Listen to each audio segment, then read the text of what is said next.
one of the first things that really drives the adventure is in character creation. We've created a system in the book known as personal quests. And the way that personal quests work is they're all designed to be something simple that the player character can choose that gives them a reason for venturing into the city.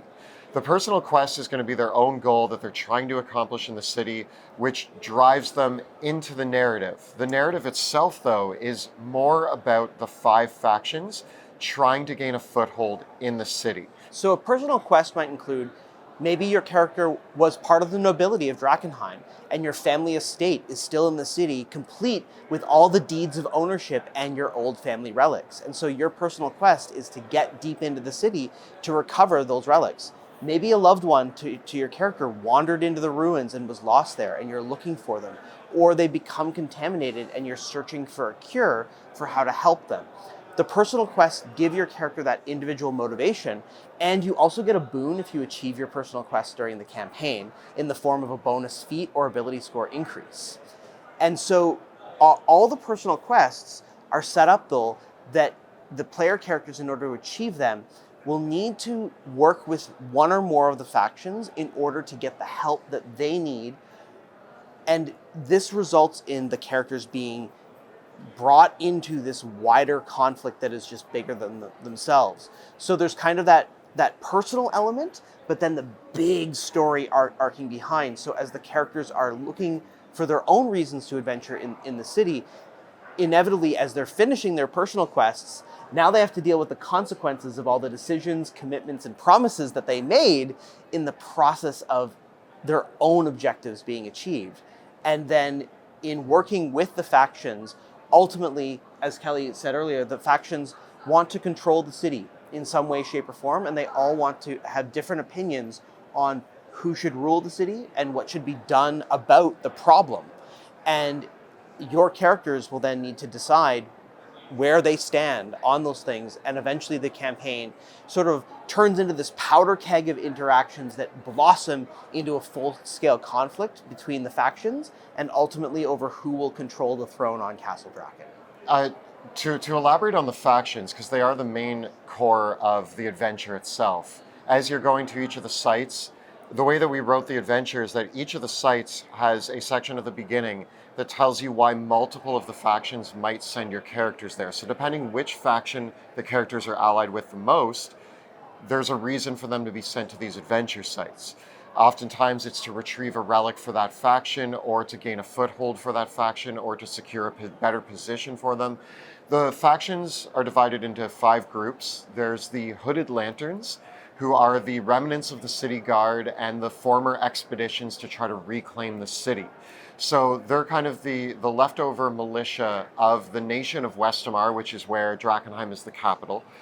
And their hope is to find a rightful heir to the throne and to reclaim Drakkenheim for the kingdom. Against them, though, are, well, not necessarily against them, but one of the other rival factions is going to be the Silver Order, which is a group of, they're a knightly order from the neighboring nation of Illyria, who have come in under their religious group, the Sacred Flame. And they are kind of a knightly order who believes that delirium, the crystal left behind by the meteors, is a terrible corruption and needs to be destroyed at all costs. But before they burn the city to the ground, they need to retrieve some of their religious relics from within the city. Alongside them, you also have the Amethyst Academy, which is the only mages guild in the area.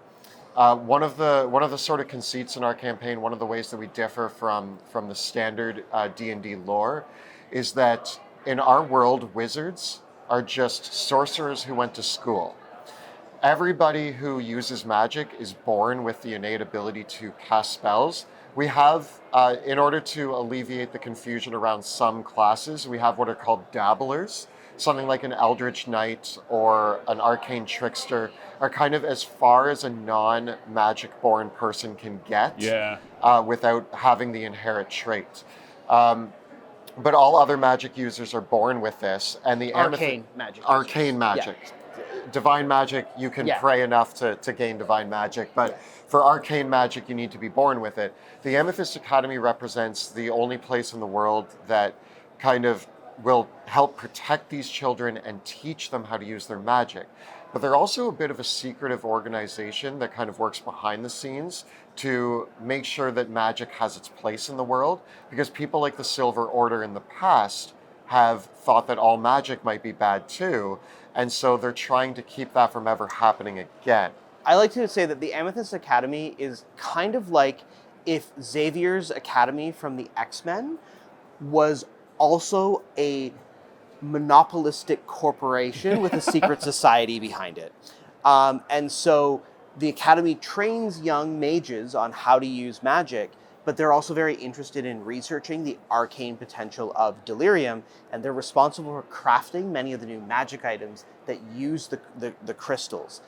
Because the Amethyst Academy is one of the smaller factions, they're small in terms of number, but powerful and influential because they have control over arcane magic.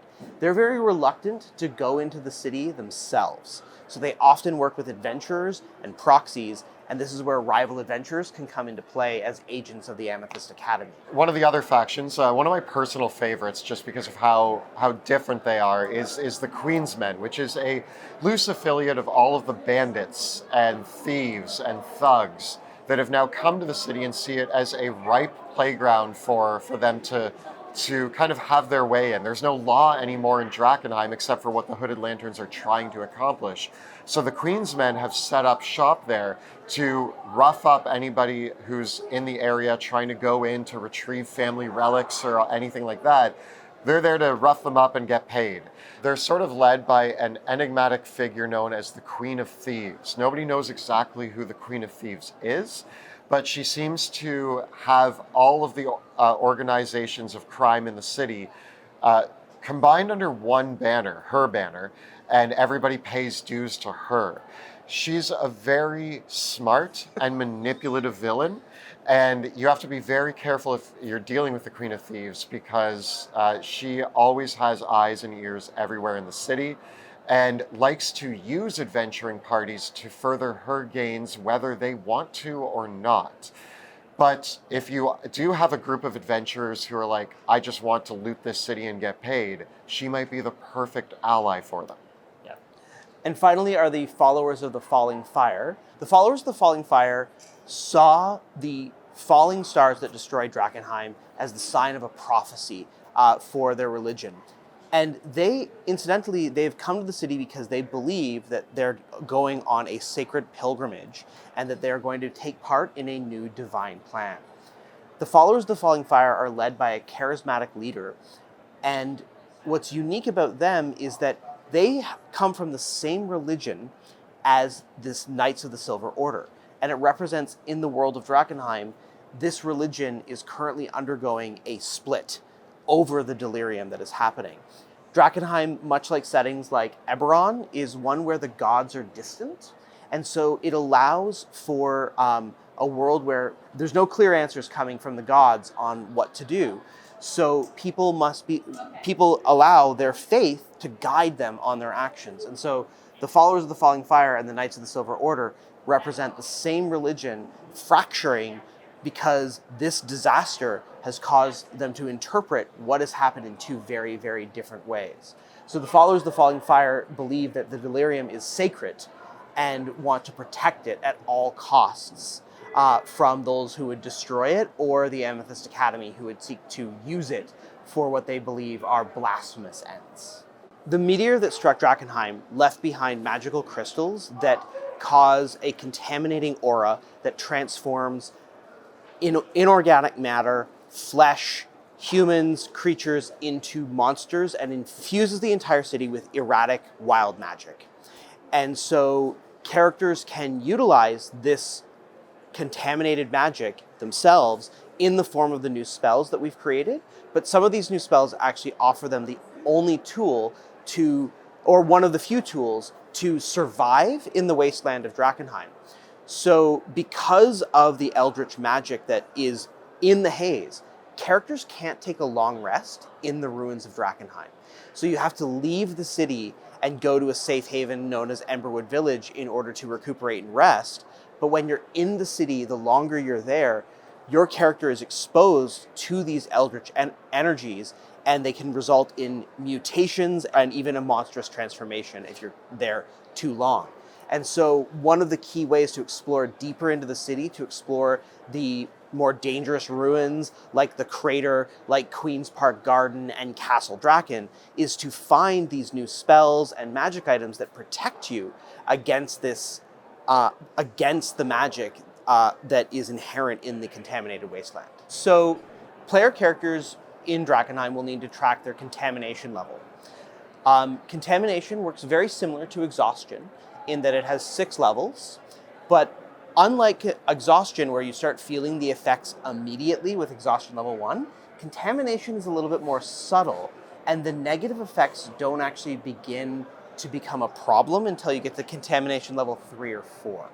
If you reach 6 levels of contamination, your character is immediately transformed into a monster under the Dungeon Master's control and of their choice. Oh, wow. So there's no like, you become a monster with a challenge rating equal to your level. You could be something much, much worse or something much, much less. Every time characters gain a level of contamination, they have a chance to gain a mutation.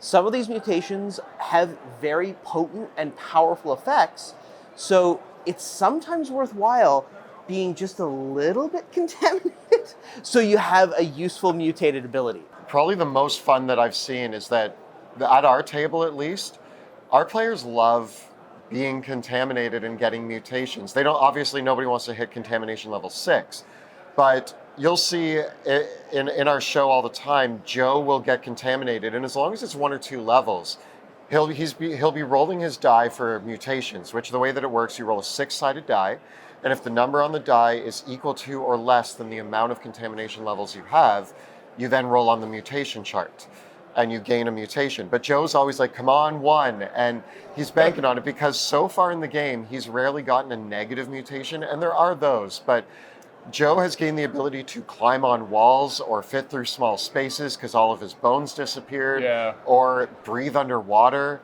And so he actually, you'll see him always rooting for getting a little bit contaminated and mutating. Some of the mutations give you extra spell slots. Oh, wow. And so they can have beneficial effects. Some of them just might result in all your hair falling out. So it's a bit of a gamble on that. Alongside the mutations, we have arcane anomalies, which is a series of catastrophic magical effects that can occur when the delirium is exposed to other forms of magic or when delirium is destroyed. And so these can range from everything from everybody in the area just turns invisible, or everybody has to choose a direction and they're teleported a random distance in that direction. And of course, characters can learn ways to protect themselves from contamination and remove contamination levels. Contamination, unlike exhaustion, doesn't go away when you rest. And so there is a new spell that allows characters to remove those levels of contamination, but it exchanges the contamination for exhaustion. And so it does mean that if your characters go on a mission into the city, get contaminated, you might have to recuperate for a few days before your next expedition. So it means that every mission needs to be chosen very carefully. But throughout the campaign, as we said, you can find things like the Hazewalker plate or potions that effectively give your characters legendary resistance against contamination. So if you fail a save against being contaminated, you can expend one of the charges from the potion to succeed, but you'll be incapacitated if you overuse that potion.